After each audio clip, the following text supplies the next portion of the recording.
Hi everybody, thank you for joining me. It's day 10 of South Africa's lockdown as we continue to fight the devastating COVID-19 pandemic. And I'm now going to share with you how I was locked down for 10 years with no internet, no home-cooked meals, no family around me, and no access to any information.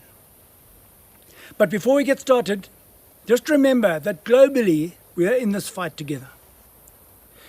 And what you do today and the decisions you make now can have a magnified impact on your future like never before. If you feel like you're stuck at home, you're safe at home. And if you're privileged enough to be surrounded by family, use this time to reflect and realign your priorities. This world was on a self-destructing path. Society had lost family cohesion and the importance of just sitting down to a meal with family at home, for example. And maybe this, as terrible as it is, will bring much needed family unity back.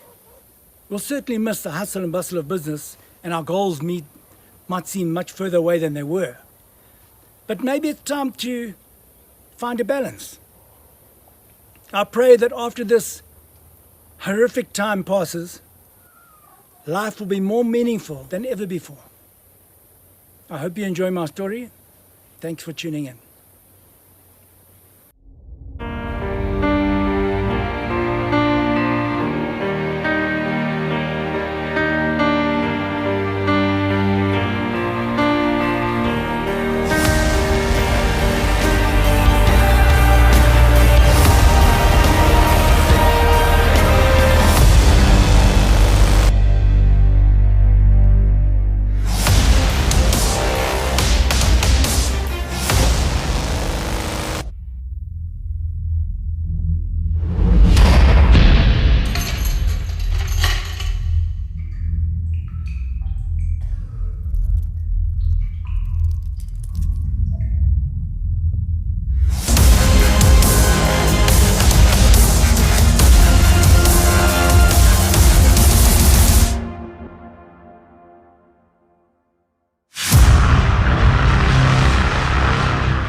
My life started from humble beginnings as a fourth-generation Zimbabwean in a cattle ranching background.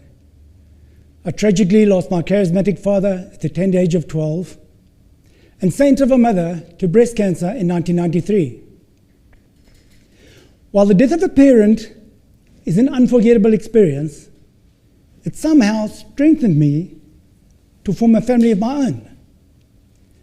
And just when life seemed perfect, with a beautiful loving wife and two adorable children, our kingdom around me was shredded when my wife and I divorced in 1996. After experiencing what I thought were the worst of life's tragedies already, nothing could have prepared me for the exponential challenges and tough times that lay ahead. I want to start off today by not only sharing my story with you, but I also want to illustrate what I've learned: a spiritual and positive mental attitude, the power of forgiveness, the importance and value in gratitude, and what true freedom really means. Despite being wrongly convicted, I spent 8 years in the most harrowing conditions imaginable, including 4.5 years in the notorious Chikurubi maximum security prison. Then for my last 2 years, they sent me to a bearable open prison on a farm. I want you to know two things before we get started. The first is that I'm innocent, and I want to reiterate that. I was ripped from my life and loved ones for years and spent a decade in prison. The second thing I want you to know is that I'm not free because I'm no longer incarcerated. My freedom means a lot more than that. It is a deeper freedom. And it is my road to this freedom that I want to share with you today. Let me highlight the contrast of my life before I got sent to prison. I was living the good life. I worked hard, played hard, and was an avid sportsman. playing several rugby tests for Zimbabwe too. I lived what you might call a very successful life with numerous thriving businesses. I was so busy being successful, though, that after 15 years, my marriage fell apart, and I no longer lived under the same roof as my beloved children. I missed them terribly. But through making the right business decisions, by the year 2000, life couldn't have been better for this farm boy who grew up dirt poor. I was extremely happy, making plenty of money in my safari business, flying my own aircraft, had a fishing resort on Lake Kariba, flashy cars, houseboats, speedboats, you name it. To top it off, I was engaged to a beautiful lady. Then, in an instant, my world was turned upside down. It all started one weekend in December 2000 when I went on a fishing trip with friends to my fishing resort on Lake Kariba. Late one afternoon, one of my mates and I decided to go tiger fishing on the lake, leaving the other guys bream fishing in the river. On our way back, we spotted two fish poachers in a steel boat, who immediately upon seeing us started paddling hastily for the shore in an effort to get away from us. Knowing they were notorious poachers, I drove my boat towards them to scare them off, and the wake of my boat tilted their boat, causing them to jump out into the water, which was about 1.5 meters deep, about 4 feet deep. They were about 3 meters from the shore, 3 yards from the shore, and soon scrambled to dry land. My friend and I then watched as they ran away into the bush, thinking nothing more of it. The following day, the police arrived and accused us of drowning one of those poachers. To cut a long story short, I was framed by the poacher, the police, and the courts in an ugly, politically influenced conspiracy and sentenced to 15 years in Zimbabwe's prisons, of which 5 were removed as remission. Unbelievably, my co-accused only got a $10 fine and was set free because he was not driving the boat. On the 3rd of April 2003, during the height of the political lawless land invasion chaos in Zimbabwe, against police evidence, without a body and on presumptions, I was convicted of drowning that poacher. The shock was inexpressible. I was innocent. I was a successful, self-made businessman with a high standing in the community. Utterly humiliated, my life changed forever. The sound of that judge's gavel striking the solid bench, pronouncing that I was guilty, and the echo of my beloved fiancé's grief ring in my ears to this day. And I can still see the image of shock and devastation on the faces of my loved ones and close friends up in the courthouse gallery. Then they all surrounded me in the wooden dock for my last few minutes of freedom, and I drew strength from their love and support. But inside, my world was crumbling. I was devastated. I'd been convicted of a crime that never happened.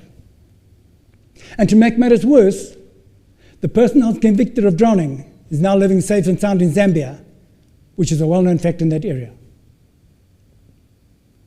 The humiliation I felt then was but a droplet of the downpour that lay ahead. I never thought this could happen to me, not only because I was innocent, but because I was making valuable contributions to society as well, with regular donations to charities, old age homes, and orphanages. And my carefully crafted reputation meant the world to me and rested squarely on the value of my word, which now all meant nothing. And I've always accepted the consequences of my actions. I was no angel by any means, but this was not fair. And there were many ramifications from our conviction too. I could not have prepared for this. No one can. My 54 employees were suddenly left without any guidance or direction. And my family and loved ones were in total shock. There is no insurance you can take out on your businesses to protect you against incarceration. So if you like living on the edge, remember that. Protecting my businesses and the vision of the future I'd worked so hard for was impossible. My 10 years of hell began, still in my expensive suit, cuffed and shackled, awkwardly shuffling down carved sandstone stairs of the courthouse to a grey prison truck waiting, as you can see in my sketch. Probably the darkest day of my life. On the right shows the guards who laughed and snickered as I attempted to climb the high steel steps into the back of the truck, falling numerous times with cuffs and leg irons restricting me, and no one offered to help. The utter humiliation of being seen in shackles on Main Street during rush hour was indescribable. Arriving at my first maximum security prison, still in handcuffs and leg irons like a dangerous animal, they had me stripped naked. Stark naked, I was escorted through huge wooden doors into the maximum security exercise yard. Thousands of curious prison eyes followed me, wondering what this white man was doing there, since I was the only one. Take what you fear most, then multiply it by 10, and maybe, just maybe, you'll understand the paralyzing fear I felt as I walked through that courtyard naked. I know now that even when horror lies ahead, we have to face it. It is the only way to overcome it. Walking through those doors, filled with dread, somehow I kept going. I had no other choice. It was like entering another world. My senses were blasted by this foul smell of leaking sewage pipes that ran down the triple-story wide walls of the prison in the center of the yard, and the deafening noise of 1,000 loud prisoners continuously shouting. It's a rumbling thunder that never goes away. That is Chikurubi Maximum Security Prison, and the red circle indicates my hall for 4.5 years in the prime of my life. They made me crouch down, still naked and terrified, in front of the curious crowd of 1,000 prisoners, and a bombardment of senseless questions while the guards followed, about family, business, my crime, where I came from, everything. Finally, they issued me a standard white short-sleeved shirt and a pair of drawstring white shorts. For the first 8 years, only one set of clothing was allowed at any one time. Underwear was forbidden. After 6 months, you got a change of clothing. Sometimes. Other times after 9 months, leaving us walking around in tatters. Just to give you an insight into the living conditions in prison, I shared a cell with 78 other inmates. The cell was 13 meters, 13 yards by 3 yards wide. We were 78 guys. Each person had 33 centimeters, 13 inches, marked out on the walls in chalk, and that was your space. The toilet was a stainless steel bowl sunk into an open 1 meter square cement block in one corner, as you can see in my sketch. We were packed like sardines, with legs all crossing over in the middle. We all faced the same direction. When you turned over, it was all together. Guys that had to use the toilet at night couldn't help but trample you on the way to the toilet. As cushioning against the cold concrete floor, you'd fold 2 of your paper-thin, worn-out, lice-ridden blankets several times to fit your space, then covered yourself with a third one. Your clothes were wrapped around your toothbrush and toothpaste, or they'd get stolen, and that was your pillow.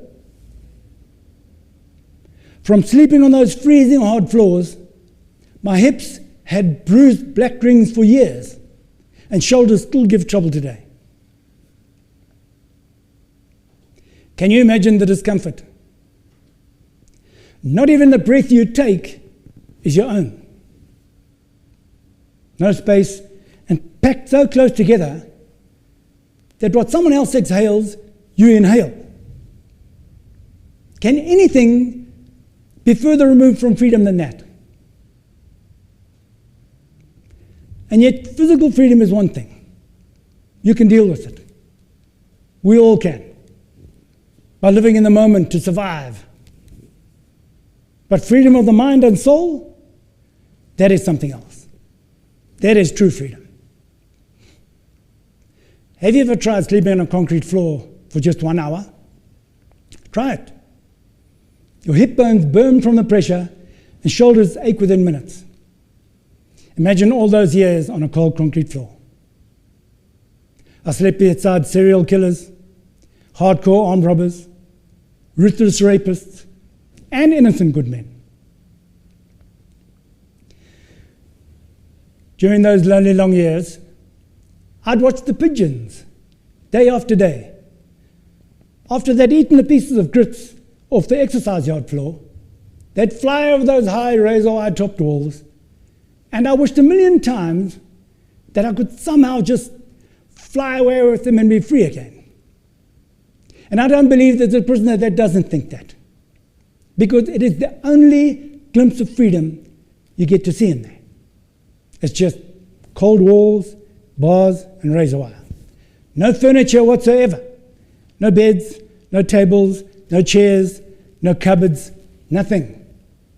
Just rows of filthy folded blankets and hundreds of well-used water bottles on bare concrete floors. For my first 8 years, the worst thing to deal with were the lice. Thousands of them that never went away, ever. They would crawl and bite day and night, leaving itchy, weeping blisters. And because they never stopped, they were draining, both mentally and physically. And there's nothing you can do about it. But I tried. We all did. We spent hours killing them, as you can see in my sketch. And I'd like to believe it made a difference. But that might just be my optimistic nature. Sometimes we fight losing battles, but we fight them nonetheless, because that is all we can do. But you've all been bitten by mosquitoes, so you know what that feels like. Imagine mosquitoes in your clothes, in your blankets, in your hair, everywhere, that crawl and bite day and night, year after draining year. It eats away at you on every level. We had no basins or taps in the cells, and only one set of clothing was allowed at any one time. So we had to wash our clothes in the cell toilets at night wearing a blanket, then hang them on the walls with smuggled book staples to dry by the next morning. 3 or 4 of us would get together and take turns to wash our clothes, because one garment had to be used to block the toilet to allow the toilet bowl to fill up when attempting to flush. The water only ever dribbled in slowly. Then we'd wash the clothes on the cement block surrounding the toilet bowl, dipping them in and out as we washed, as you can see in my sketch. At about 5 a.m., we'd take the slightly damp clothes, place them on the cleanly swept concrete floor, and rub the creases out with a prison-made sponge.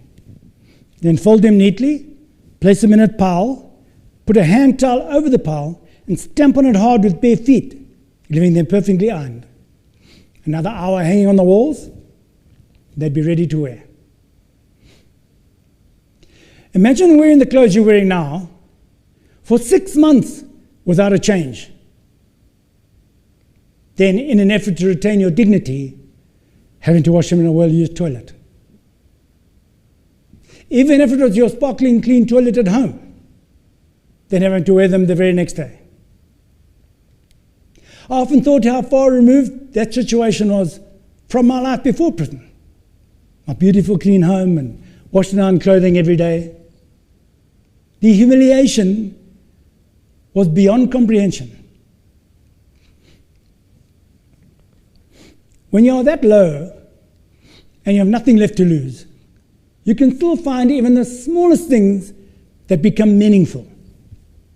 Let me give you an example. Thinking they were safe, the pigeons in Chikurubi Maximum Security Prison used to lay their eggs high up in the gutters of the halls. During the Zimbabwe dollar crash, when there was no food and even the guards were starving, they would regularly catch innocent brooding pigeons off their nests. One evening, one of the guards approached our cell with a struggling pigeon in his hands, and while he was chatting to the other inmates, I took 10 cigarettes from my stash of smokes, which is money in prison, never been a smoker, stood up, walked over to the wire mesh between us, and asked them what he was going to do with that pigeon. In the silence of the cell, he proudly said, "I'm going to eat it," and everyone burst out laughing, knowing that the thought of killing an innocent bird upset me a lot because I'd mentioned it many times. But knowing that he was a heavy smoker, could be easily coerced with cigarettes, which we got from our visitors fortnightly, I asked him if I could buy the bird from him for 10 cigarettes. So he looked at the bird and he looked at me and he said, "Show me the cigarettes." After showing him the smokes, he immediately agreed. I then said to him, "Go to the window and let the pigeon go." In astonishment, he looked at the window and he looked at me and he said, "How do I know you'll give me the cigarettes after the pigeon flies away?" I said, "I will. I'll stand here, all these guys will witness, and after you release the pigeon, I'll give you your 10 cigarettes. So he hesitantly walked over to the window and released the pigeon into the darkness. It was a magnificent moment as they all watched the pigeon fly away to freedom once more. Then he anxiously returned and I gave me 10 cigarettes.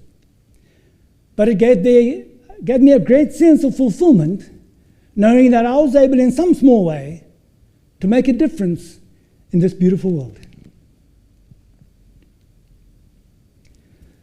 Just so that you can understand how little dignity and respect there is for prisoners. In 2005, Harare city ran out of water. For 3 years, while in Chikurubi Maximum Security Prison, each prisoner was allocated only 1 plastic cup of water a day.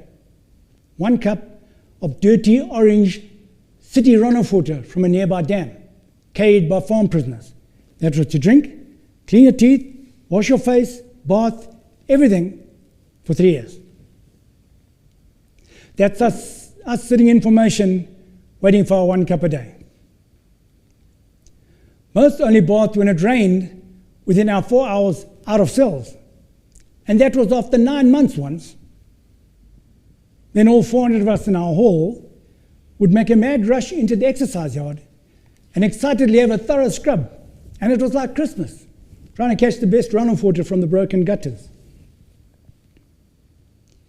We'd get unbelievably thirsty, locked in cells for 20 hours a day. And sometimes during lunchtime lockup, between 11 and 2, it would be raining. And the guards refused us to go out for a drink in the rain.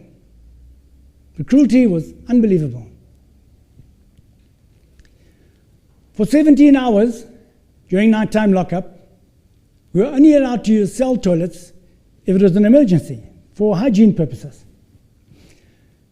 So after 8 a.m. unlock each day, the 400 of us in our hall would make a mad rush to reach one of the 8 hall toilets first.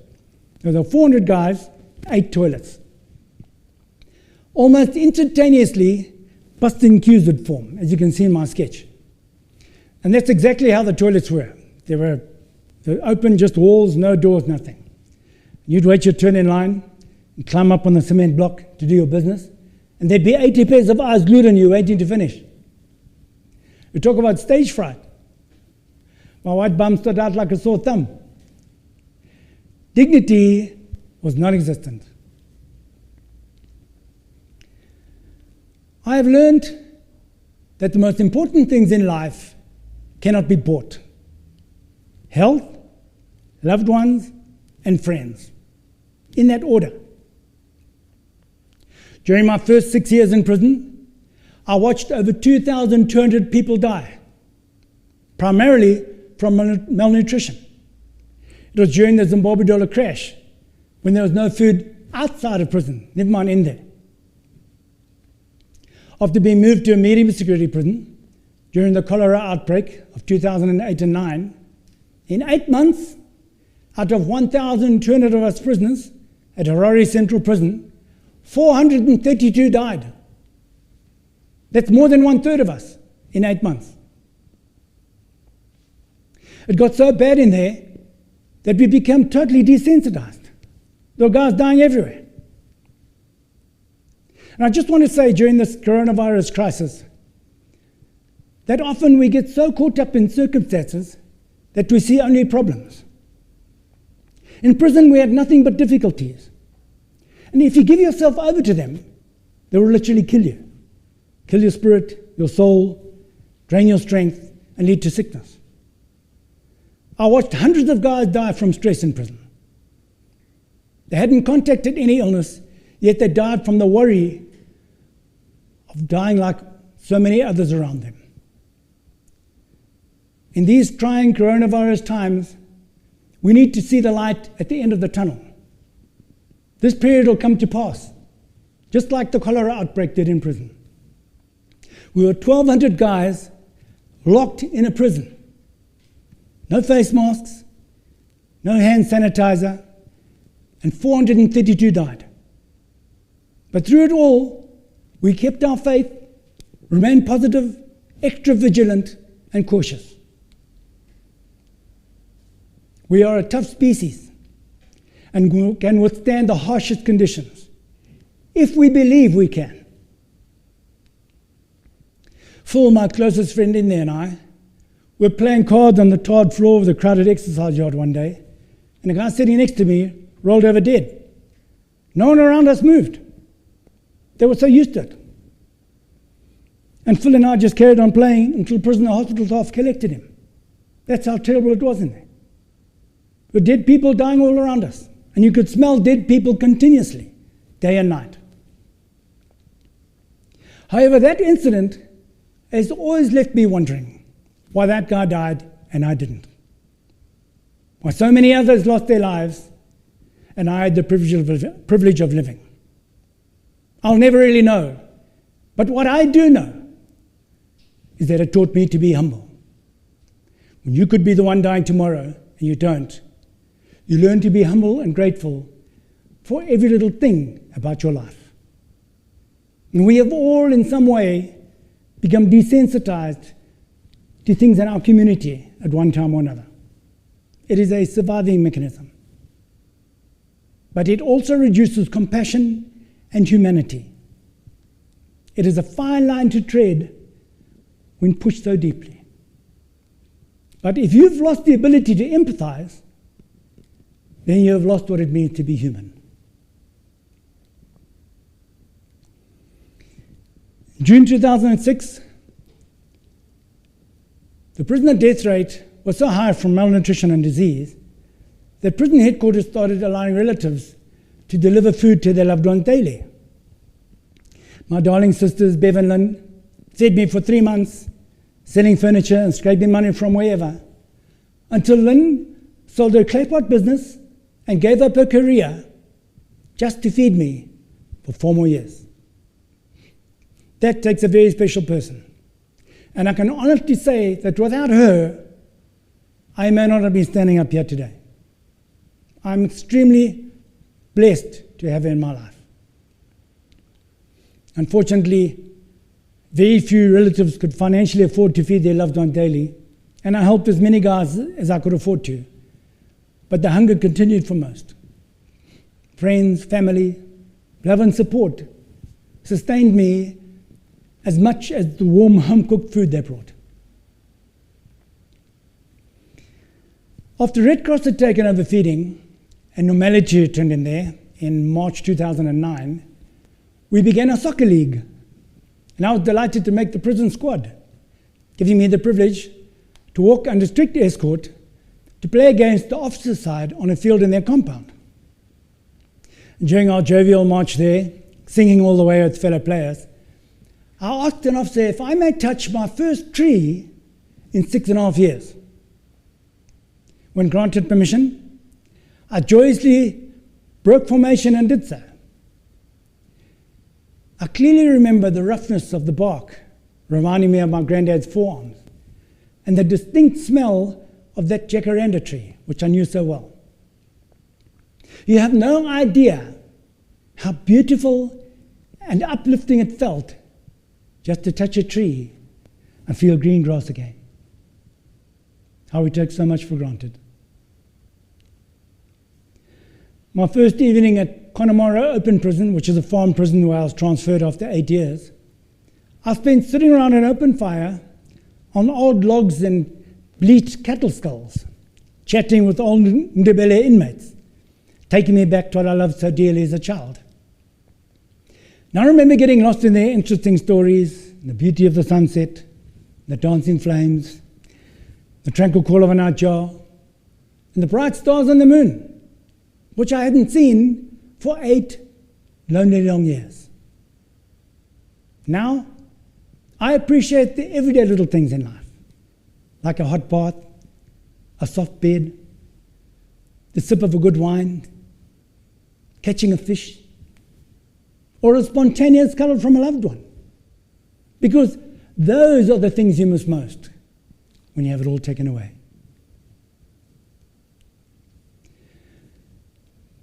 There are things we know that rejuvenate us. For me, it has always been nature. I am, and will forever be, a farm boy from Zimbabwe. Nature is in my blood. Touching a tree, smelling the earth, the feeling of soil in my hands. These things bring me restoration. For you it might be hanging out with friends, dancing, reading a good book, or swimming in the ocean. Whatever is good for you, do more of it.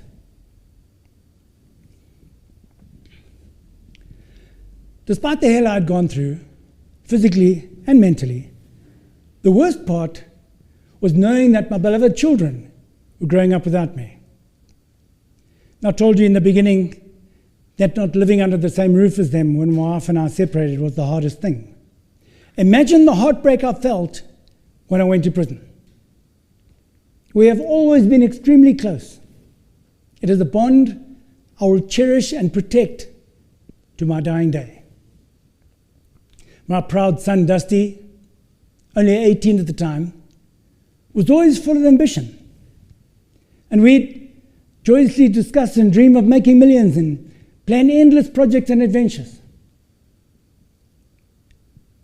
He was walking in my footsteps and loving every minute of it, ready to take on the world with his dad, and then I was ripped away.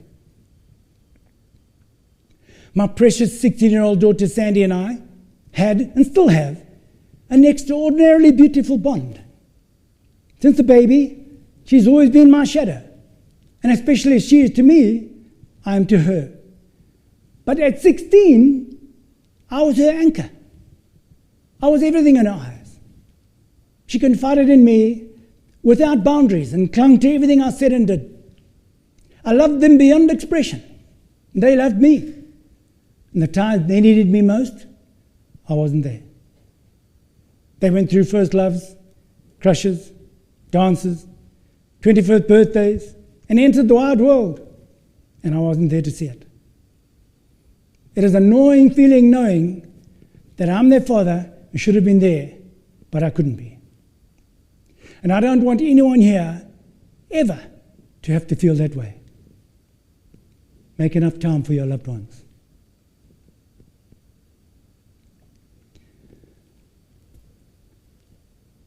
What I've shared with you so far is about 3% of my story. The rest you can find in my book, which is available on Amazon or on my website at www.beatingchains.com. And it made the Golden Door Awards in Singapore, so it's a hell of a read. But I want you all to go back 10 years in your life. Think of where you were middle of 2010. Now think about how much you've accomplished in those last 10 years. That's what a big chunk I had taken away. But all that being said, I believe that behind every severity lies an opportunity. And that experience gave me the opportunity to get to know hidden attributes about myself and time to consider some really important things in life. My life in chains taught me many lessons, and that's what I'd like to share with you now. Life lesson number 1, how my spiritual and positive mental attitude got me through there. After being moved to a medium security prison, whilst delivering food one day in 2009, my sister asked me if I would like an iPod. So I said to her, "What's an iPod?" She said, "It's a thing that plays music." So I said, "Well, how big is it?"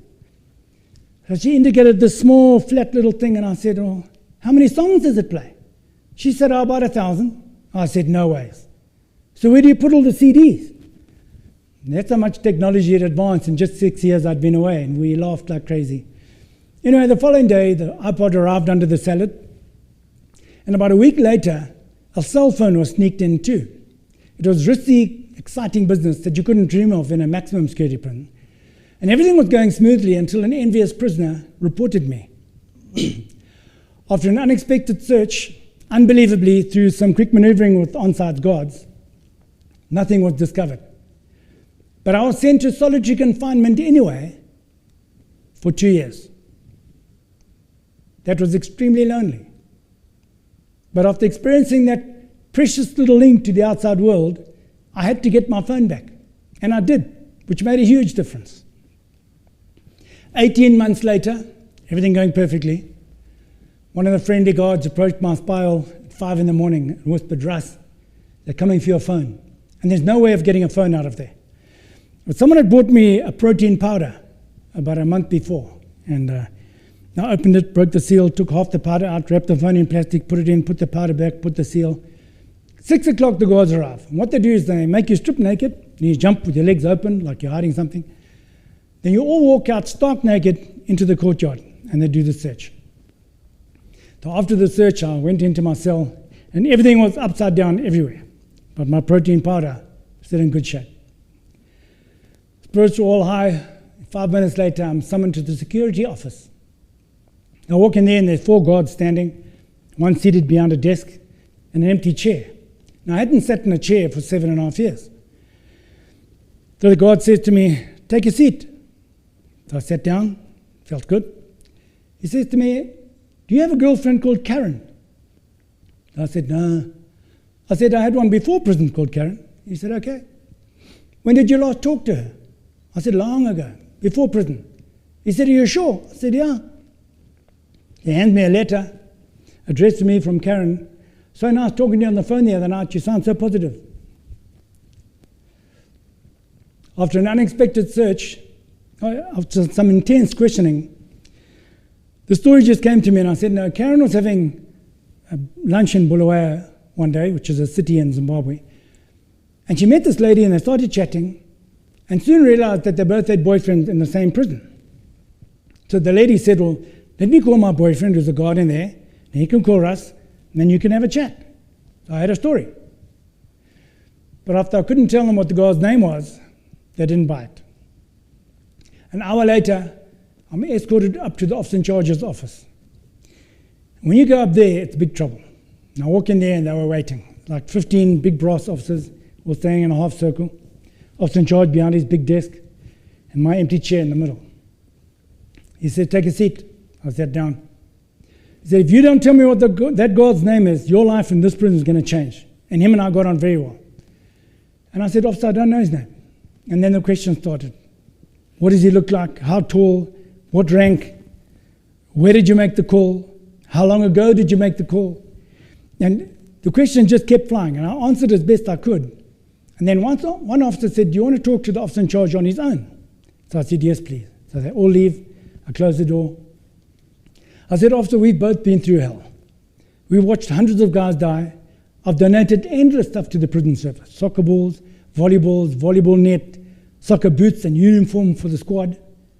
I said, "Can't you just let this one go?" He said, "Rust, I don't care about you, but I want the guard's name now." And he was angry. I said, "Officer, I don't know his name." He said, "Okay."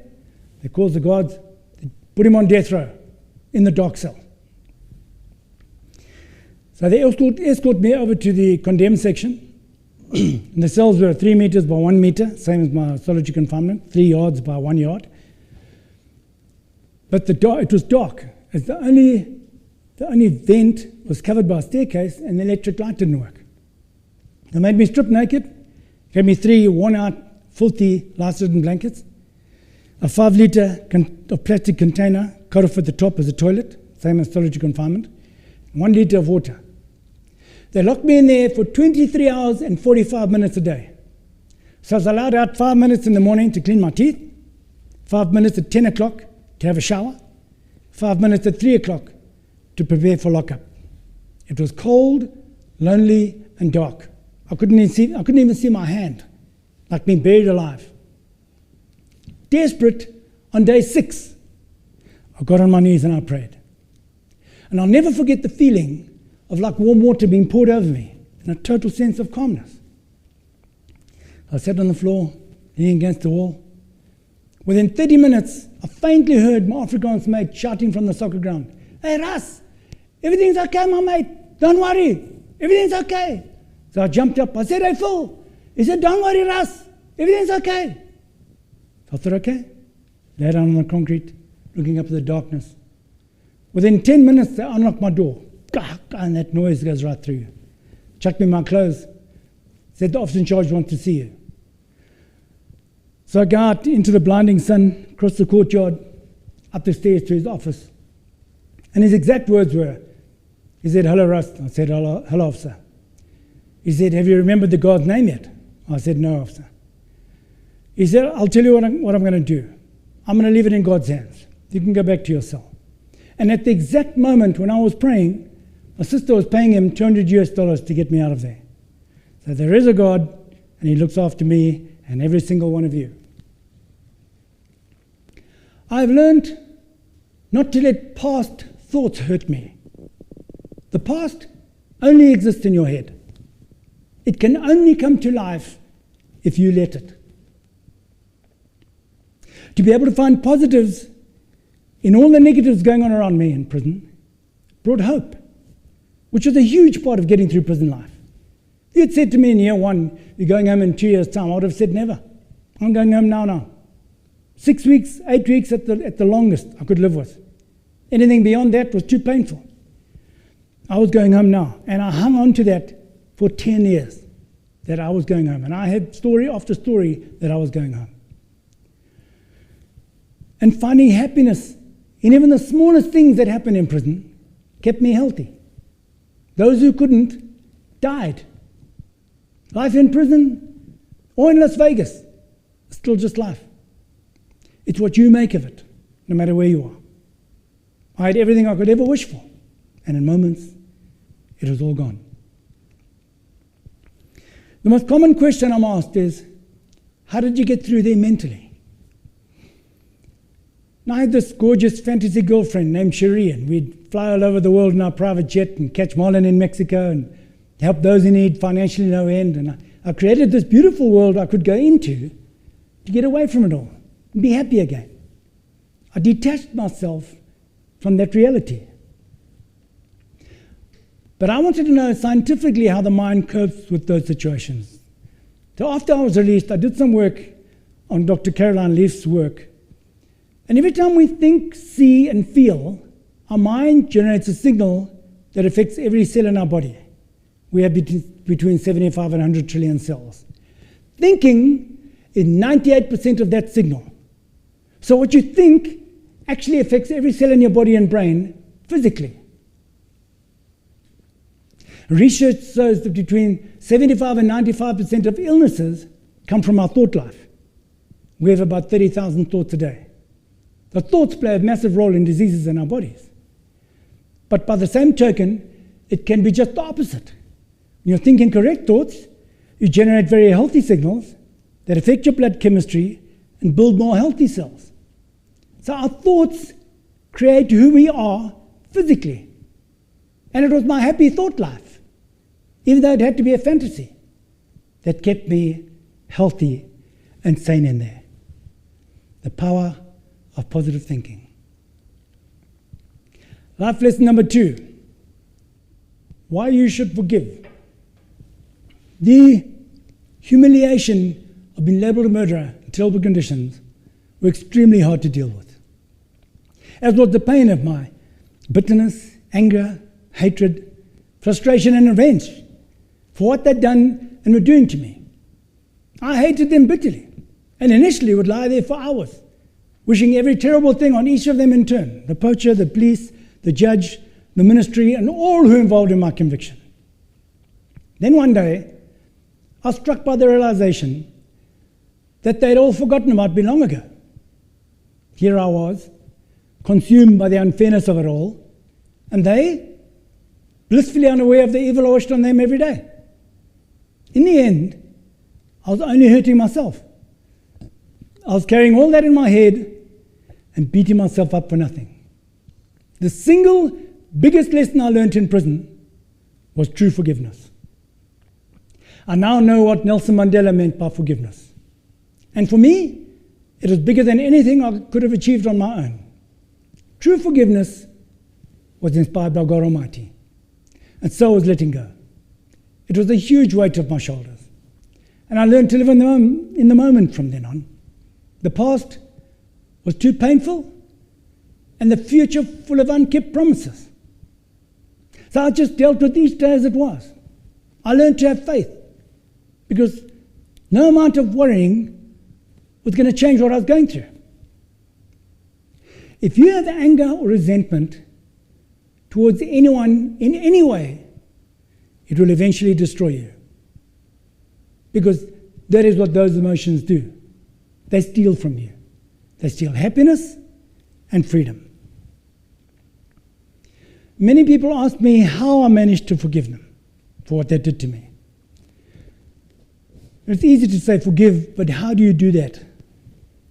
And I remember the exact moment after about a year walking in that prison exercise yard, and I was tired of all the hatred, bitterness and anger. It was draining me daily. And I remember looking up and just saying to myself, God, take care of them and let me get through this road that's been put in front of me. What goes around comes around. They'll get what they deserve. And once I'd accepted that, my life in prison changed. And if you're not spiritual, it's about pushing aside issues that you have no control over and moving forward.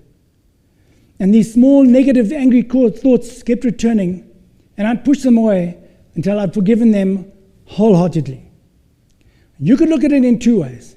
You can forgive, forget, and move forward, or you can retain, remember, and regret.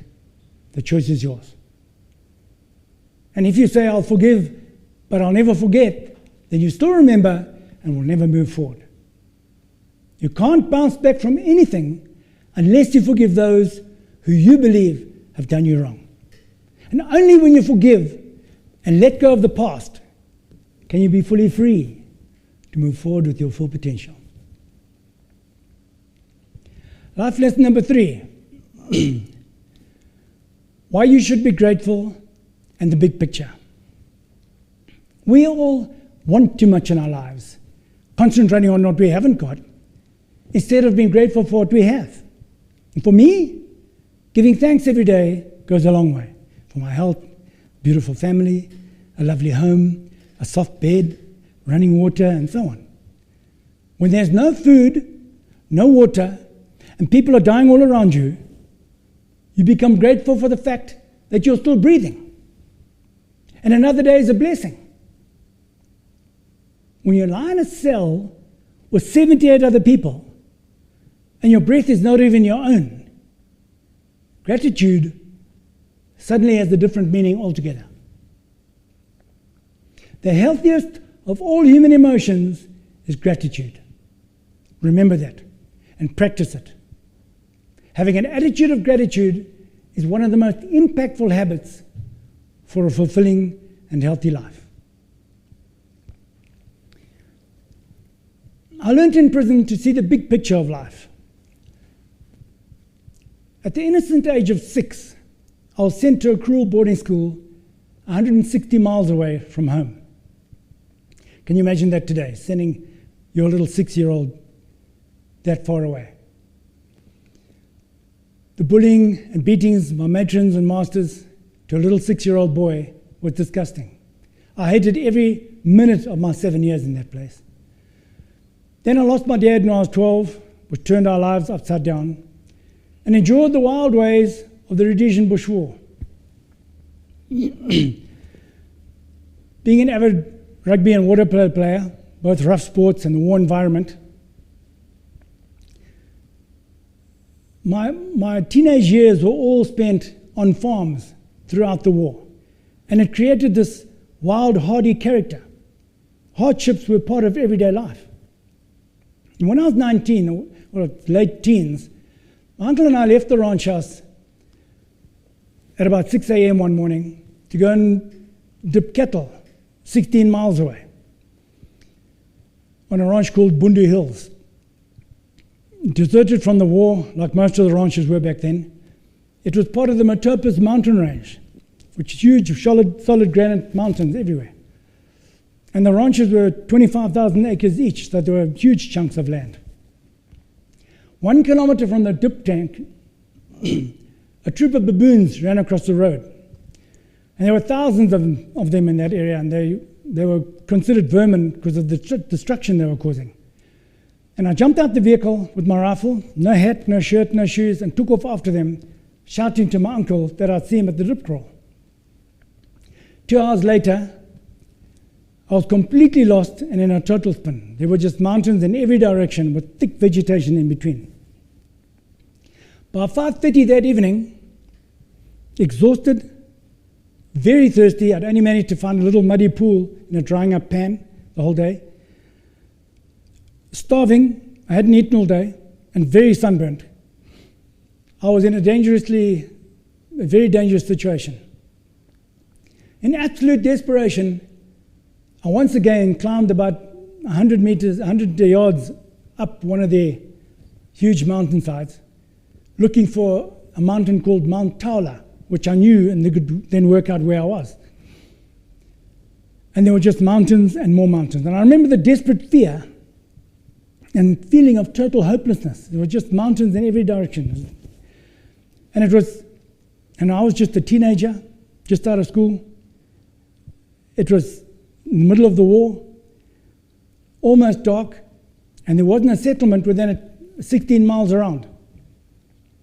And the last thing this hardcore wild rugby player would ever have considered back then was to pray. But I got on my knees on the side of that mountain and prayed to God for help. And I'll never forget that immediately the feeling of like warm water being poured over me. And I had no idea what it was. So when it happened on death row, I knew exactly what it was. And this feeling of total calmness. And I stood up and very purposefully turned around and slowly, like being guided, walked down the mountain the way I'd come up. When I got to the bottom where the solid granite had gone into the soil, there was long grass. And I carried on walking, and about 10 yards further were 2 old car tire tracks. My uncle had shot a kudu bull there during the rains the season before. And I followed those tracks. When they faded out, I saw where the workers had cut the trees to get the vehicle in. Carried on following until I finally, after a long way to an old fence line, and then got me to the road where my uncle and the farm workers were all spread out looking for me. You know, I never told anyone what happened on that day. I was scared they'd laugh at me and think I was crazy or weak. That's how it was in those days. My mom and sister Lynn were strong Christians, and I respected them for that, but I was too busy building my empire and worrying about me, and making more and more and more. But I never forgot that feeling of the mountain. Sitting in the courtroom before I was sentenced, I prayed hard, up through the window into the clouds, and nothing happened. During my first year in prison, I prayed hundreds of times to go home, and nothing changed. Then I had that powerful feeling of forgiveness when I forgave them in my first year, and I knew that he was still there. But over the next few years, conditions became unbearable. There were people dying everywhere. One guy died by my feet. One night, I was the only one trying to help him. There was no food, no water. My fiancée left me. Those praying in the exercise yard were the biggest hypocrites in the prison, praying one moment and up to the most immoral behavior the next. And I was promised I was going home for years. Story after story, it went on and on. So I stopped praying altogether. It hadn't changed anything. After 7.5 years, I had that incredible feeling, that experience on death row, which changed my life forever. I still didn't go home for 2.5 years, but I knew that there was a bigger picture, that there were bigger plans for me in life. It was extremely hard to see back then, but I see it so clearly now. Before prison, I was a big fish in a little pond going nowhere, like a hamster on a wheel going round and round. Now, I'm a little fish in a big wide world, making a huge difference. And now I have a purpose. And the lesson here is, no matter what hardships you're going through in life, just remember that you are being prepared for where you're going. God has a plan for you. And finally, life lesson number 4. Why you should value your freedom. I wish I could express the happy, beautiful, bubbly, exciting feeling I felt as I walked out those prison gates to freedom after 10 years of hell. People don't appreciate freedom. And I've realized that even when we are not in prison, there are ways in which we imprison ourselves. It's our business partnerships, badly selected careers, being obsessed with money and ambition in the corporate world, even unhappy marriages. And it's only when you have your freedom completely taken away do you realize, in many ways, that you are actually in prison too. When I look back on it all, it makes me wish I could somehow get through to people how precious and priceless freedom is. If you look at your life as it is, how free are you within your circumstances? Freedom is not just not being in prison. Freedom is the ability to make a choice and act on it. Freedom is letting go of what you can't control. Freedom is forgiveness. Freedom is being free from negativity. Freedom brings health. If you can be free in all areas of your life, then you'll reach your full potential. People often ask me if I resent them for what they did to me. I spent $42,000 in 1 year trying to find the assumed deceased. It was like looking for a needle in a haystack. Every time some stranger entered the remote area where he's living, the word spread like wildfire and he'd go into hiding. They'd taken 10 years of my life, all my companies went broke, and I was just giving them more and more. So I don't give them one more second of my thoughts anymore. That's all behind me. I still have my health, a beautiful wife, a lovely home, and a fantastic future ahead of me. I don't entertain negativity at all today. I only hang around positive people, love, and happiness. In conclusion, I was fortunate. I'd made it big, very successful, and possibly during that time, I became a bit arrogant. But that experience has made me realize that I'm just a normal human being, that you can't value your life based on your title, your success, or your material possessions. If you had everything taken away from you right now, who would be left? What would people see looking at you as a person? We need to look at our core values more deeply and see how we can change lives and maybe make a difference in this world. There were times in there when I just felt this was the end. I didn't have the mental strength left to overcome more of those never-ending challenges. But from the bowels of despair comes this realization that just as my mind had helped drag me through those depths that far, so could it pull me out of them. Each and every one of us, when we dig deep enough, can find this inner strength to get through life's toughest times and deepest holes, out of our cages, out of the dark. Every one of you here today is faced with challenges, day in and day out. those that you look for, and those that sneak up on you from behind. But who you are and the depth of your determination is what's going to elevate you to become someone that people will look up to and forever remember. Thank you very much.